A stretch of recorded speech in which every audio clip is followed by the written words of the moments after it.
Si Nico man diyan. Mao ang pag-celebrate sa ika-4 na tuig ni Rihanna. Ito mas tumabihan na And sa iyo. the breath of life which is coming from God. And everything is borrowed from Him. Manang mag-exhortation ka sa pulong. Kaya yun ang Ginoo. Jesus Christ is the bread of life. Siyang pinapay sa kinabuhi. Without Him, we cannot do anything.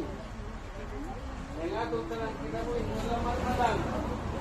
So, kining celebration at Panginoon, gusto ni magpasalamat diya sa Dios.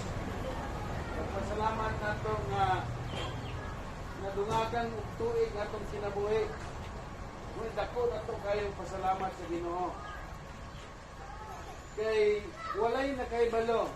Along our journey in life, adunay mga pagsulay. Pero kining nga pagsulay, ihatag ni sa Ginoo, gialaw sa Ginoo, aron ato sa ma-recognize na naay Dios.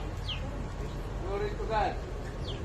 O kini, kay bata pa rin atong birthday celebration karon, ako ibasahon ang Marcos 6:13 at 16.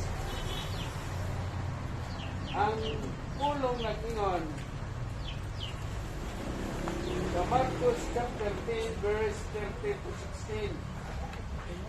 Ingon diri ang gospel ni Jesus, ug siya gidan-an nila og mga nagmayng bata aron siya sikap kanila apan ang mga tinun-an nagbadlong kanila. But when Jesus saw it, nini nasuko siya o ingon kanila, pasabti ninyo ang mga bata nga mudoon sila kanako o pili ninyo sila magkit-an kay ang ginharian sa Dios alang sa mga sama kanila. Sa pagkalakuod, nagaingon ako kaninyo, bisan kinsa nga dili mudawat sa gingharian sa Dios ingon sa usa ka bata, pili gayud siya makasulod niini. Glory to God.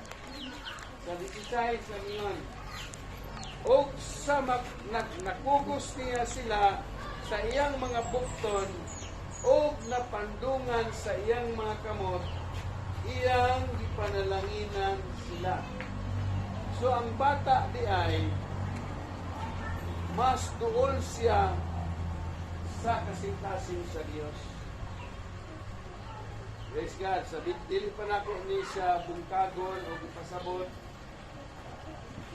magampo sa ta, labing balaan o Diyos ng hanan ng kapunon. O Lord,